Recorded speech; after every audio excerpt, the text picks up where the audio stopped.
परम सन्मानयोग गुरु रूप गुरु खालसा साध संगत जी। वाहिगुरु जी का खालसा वाहिगुरु जी की फतेह। ज्यों मन काले सप सिर हस हस रस रस दे न जाणै, जाणू कथूरी मिर्ग तन जीव दियां क्यों कोई आणै। आरण लोहा ताईऐ घड़िया ज्यों वगदे वादाणै, सूरण मारण साधिया खाहे सलाहे पुरख परवाणै। पान सुपारी कथ मिल चूने रंग सुरंग सियाणै, औखद होवे कालकूट मार जीवालन वैद सुजाणै। मन पारा गुरमुख वस आणै। भाई गुरदास जी फरमाਉਂਦੇ ਹਨ, ਜਿਵੇਂ ਕਾਲੇ ਨਾਗ ਦੀ ਸਿਰੀ ਵਿੱਚ ਮਣੀ ਹੁੰਦੀ ਹੈ ਪਰ ਉਸ ਨੂੰ ਗਿਆਨ ਨਹੀਂ ਹੁੰਦਾ, ਮਿਰਗ ਦੀ ਧੁੰਨੀ ਵਿੱਚ ਕਸਤੂਰੀ ਹੁੰਦੀ ਹੈ। ਦੋਵਾਂ ਦੇ ਮਰਨ ਤੋਂ ਉੱਤਮ ਵਸਤੂਆਂ ਲੋਕਾਂ ਨੂੰ ਪ੍ਰਾਪਤ ਹੋ ਜਾਂਦੀਆਂ ਹਨ। ਇਸ ਤਰ੍ਹਾਂ ਲੋਹੇ ਦੀ ਅਹਿਰਨ ਹੁੰਦੀ ਹੈ। ਜਿਵੇਂ ਕੰਧ ਧਰਤੀ ਵਿੱਚ ਹੁੰਦਾ ਹੈ, ਉਸ ਦੀ ਸਿਆਣੇ ਉਪਮਾ ਕਰਦੇ ਹਨ ਤੇ ਖਾਂਦੇ ਹਨ ਤੇ ਲਾਭ ਪਹੁੰਚਦਾ ਹੈ। ਐਸੇ ਹੀ ਦੇਖੋ, ਪਾਨ ਸੁਪਾਰੀ ਕਥਾ ਚੂਨਾ ਮਿਲ ਕੇ ਰੰਗ ਤੇ ਸਵਾਦ ਪੈਦਾ ਕਰਦਾ ਹੈ। ਕਾਲਾ ਸੱਪ ਜ਼ਹਿਰੀ ਹੁੰਦਾ ਹੈ, ਸਿਆਣੇ ਮਾਰਦੇ ਹਨ ਤੇ ਉਸ ਤੋਂ ਲਾਭ ਲੈਂਦੇ ਹਨ। ਇਸੇ ਤਰ੍ਹਾਂ ਜਗਿਆਸੂ ਜਨੋ, ਮਨ ਜੋ ਹੈ ਉਹ ਪਾਰੇ ਵਾਂਗ ਹੈ ਤੇ ਸਦਾ ਡੋਲਦਾ ਰਹਿੰਦਾ ਹੈ। ਉਸ ਉੱਤੇ ਕਾਬੂ ਨਹੀਂ ਪੈ ਸਕਦਾ। ਜੇ ਕੋਈ ਮਨ ਤੇ ਕਾਬੂ ਪਾ ਲਵੇ ਤਾਂ ਉਸ ਦੀ ਕਲਿਆਣ ਹੋ ਜਾਂਦੀ ਹੈ। ਐਸੇ ਹੀ ਭਾਈ ਭਾਨਾ ਜੀ ਹੋਏ ਹਨ, ਜਿਨ੍ਹਾਂ ਨੇ ਮਨ ਉੱਤੇ ਕਾਬੂ ਪਾਇਆ ਹੋਇਆ ਸੀ। ਉਹਨਾਂ ਨੂੰ ਕੋਈ ਕੁਝ ਕਹੇ, ਉਹ ਨਾ ਤਾਂ ਗੁੱਸਾ ਕਰਦੇ ਸਨ ਤੇ ਨਾ ਹੀ ਖੁਸ਼ੀ ਮਨਾਉਂਦੇ ਸਨ। ਆਪਣੇ ਮਨ ਨੂੰ ਪ੍ਰਭੂ ਸਿਮਰਨ ਤੇ ਲੋਕ ਸੇਵਾ ਵਿੱਚ ਲਾਈ ਰੱਖਦੇ ਸਨ। ਗ੍ਰੰਥਾਂ ਵਿੱਚ ਉਹਨਾਂ ਦੀ ਕਥਾ ਇਉਂ ਆਉਂਦੀ ਹੈ। ਭਾਨਾ ਪ੍ਰਯਾਗ ਅਲਾਹਾਬਾਦ ਦਾ ਰਹਿਣ ਵਾਲਾ ਸੀ। ਇਹ 6ਵੇਂ ਸਤਿਗੁਰੂ ਜੀ ਦੇ ਹਜ਼ੂਰੀ ਸਿੱਖਾਂ ਵਿੱਚੋਂ ਇੱਕ ਸੀ। ਉਹ ਸਦਾ ਧਰਮ ਦੀ ਕਿਰਤ ਕਰਦਾ ਸੀ। ਜਦੋਂ ਕਦੀ ਵੀ ਵੇਲ ਮਿਲਦੀ ਤਾਂ ਦਰਿਆ ਜਮਨਾ ਕਿਨਾਰੇ ਜਾ ਕੇ ਪ੍ਰਭੂ ਜੀ ਦਾ ਸਿਮਰਨ ਕਰਦਾ ਸੀ। ਕਿਸੇ ਦਾ ਦਿਲ ਨਹੀਂ ਸੀ ਦਿਖਾਉਂਦਾ, ਕਿਸੇ ਦੀ ਨਿੰਦਾ ਚੁਗਲੀ ਕਰਨੀ ਨਹੀਂ ਸੀ ਜਾਣਦਾ। ਜੇ ਕੋਈ ਉਸ ਨੂੰ ਮੰਦੇ ਸ਼ਬਦ ਆਖੇ ਤਾਂ ਉਹ ਚੁੱਪ ਰਹਿੰਦਾ ਸੀ। ਇੱਕ ਦਿਨ ਭਾਈ ਭਾਨਾ ਜੀ ਜਮਨਾ ਕਿਨਾਰੇ ਬੈਠਾ ਹੋਇਆ ਸਤਨਾਮ ਦਾ ਸਿਮਰਨ ਕਰ ਰਿਹਾ ਸੀ, ਬਾਣੀ ਪੜ੍ਹ ਰਿਹਾ ਸੀ। ਚੌਂਕੜਾ ਮਾਰ ਕੇ ਬੈਠੇ ਹੋਏ ਨੇ ਆਪਣੀ ਲੇਵ ਗੁਰੂ ਚਰਨਾਂ ਨਾਲ ਜੋੜੀ ਹੋਈ ਸੀ। ਮਨ ਦੀ ਉੱਚੀ ਅਵਸਥਾ ਦੇ ਕਾਰਨ ਉਸ ਦੀ ਆਤਮਾ ਸ਼੍ਰੀ ਅੰਮ੍ਰਿਤਸਰ ਦੇ ਵਿੱਚ ਫਿਰ ਰਹੀ ਸੀ ਤੇ ਤਨ ਜਮਨਾ ਕਿਨਾਰੇ ਸੀ। ਅਲਖ ਨਿਰੰਜਨ ਅਗਮ ਅਪਾਰ ਬ੍ਰਹਮ ਦੇ ਨੇੜੇ ਹੋਣ ਤੇ ਉਹਦੇ ਭੇਤਾਂ ਨੂੰ ਪਾਉਣ ਦਾ ਯਤਨ ਕਰਦਾ ਹੁੰਦਾ ਸੀ। ਉਹ ਜਦੋਂ ਗੁਰੂ ਦਾ ਸਿੱਖ ਬਣਿਆ ਸੀ ਤਦੋਂ ਉਹ ਜਵਾਨ ਉਮਰ ਵਿੱਚ ਸੀ। ਵਪਾਰੀ ਆਦਮੀ ਸੀ। ਵਪਾਰ ਵਿੱਚ ਝੂਠ ਬੋਲਣਾ ਨਹੀਂ ਸੀ ਜਾਣਦਾ। ਭਾਈ ਭਾਨਾ ਗੁਰੂ ਜੀ ਦੀ ਬਾਣੀ ਹਮੇਸ਼ਾ ਪੜ੍ਹਦਾ ਰਹਿੰਦਾ ਸੀ। ਇੱਕ ਦਿਨ ਇਸੇ ਤਰ੍ਹਾਂ ਭਾਈ ਭਾਨਾ ਗੁਰੂ ਜੀ ਦੀ ਬਾਣੀ ਪੜ੍ਹ ਰਿਹਾ ਸੀ। ਸ਼ਾਮਾਂ ਪੈ ਰਹੀਆਂ ਸਨ। ਡੁੱਬਦਾ ਹੋਇਆ ਸੂਰਜ ਆਪਣੀਆਂ ਸੁਨਹਿਰੀ ਕਿਰਨਾਂ ਜਮਨਾ ਦੇ ਨਿਰਮਲ ਜਲ ਉੱਤੇ ਸੁੱਟ ਰਿਹਾ ਸੀ। ਉਸ ਵੇਲੇ ਇੱਕ ਨਾਸਤਕ, ਜੋ ਕਿ ਰੱਬ ਤੋਂ ਬੇਮੁਖ ਸੀ ਜਾਂ ਕਹਿ ਲਓ ਮੂਰਖ ਸੀ, ਭਾਈ ਜੀ ਦੇ ਕੋਲ ਆ ਬੈਠਾ। ਭਾਈ ਜੀ ਨੂੰ ਆਖਣ ਲੱਗਾ, ਹੇ ਪੁਰਸ਼ਾ, ਮੈਨੂੰ ਇਹ ਸਮਝਾ ਕਿ ਰੋਜ਼ ਤੂੰ ਹਰ ਵੇਲੇ ਪਰਮਾਤਮਾ ਨੂੰ ਬੇਆਰਾਮ ਕਿਉਂ ਕਰਦਾ ਹੈ? ਕੀ ਤੇਰਾ ਪਰਮਾਤਮਾ ਤੰਗ ਨਹੀਂ ਹੁੰਦਾ? ਇੱਕ ਦਿਨ ਕਿਸੇ ਨੂੰ ਜੇ ਕੋਈ ਗੱਲ ਆਖ ਲਈ ਉਹ ਕਾਫੀ ਹੈ। ਰੋਜ਼ ਬੁੜਬੁੜ ਕਰਦੇ ਰਹਿਣਾ ਇਹ ਚੰਗੀ ਗੱਲ ਨਹੀਂ ਹੈ।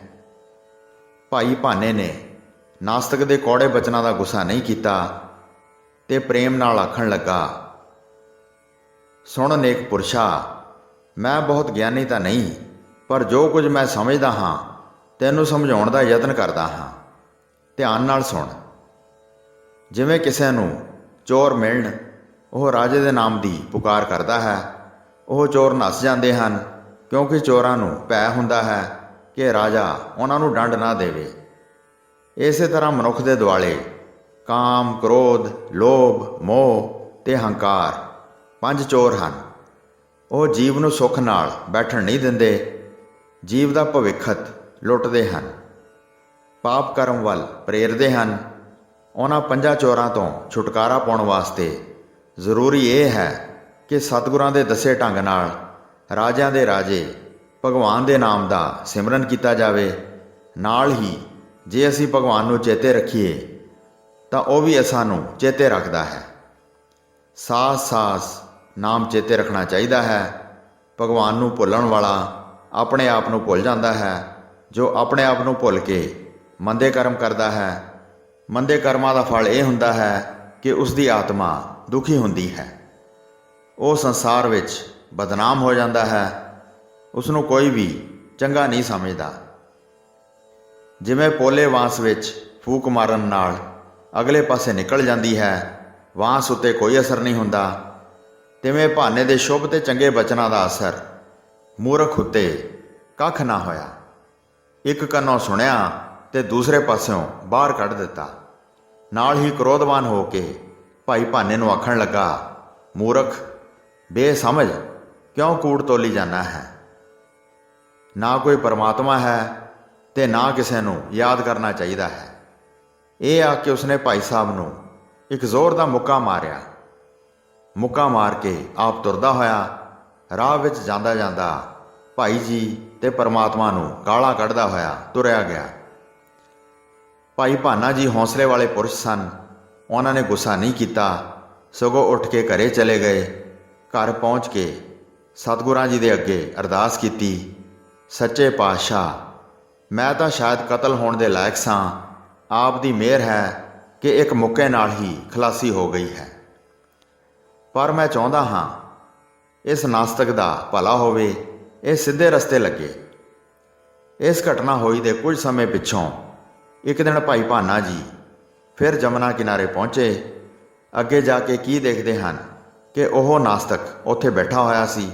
ਉਸ ਦਾ ਹੁਲੀਆ ਖਰਾਬ ਸੀ, ਤਨ ਦੇ ਕੱਪੜੇ ਪਾਟੇ ਹੋਏ ਸਨ, ਤਨ ਉੱਤੇ ਫੋੜੇ ਹੀ ਫੋੜੇ ਸਨ।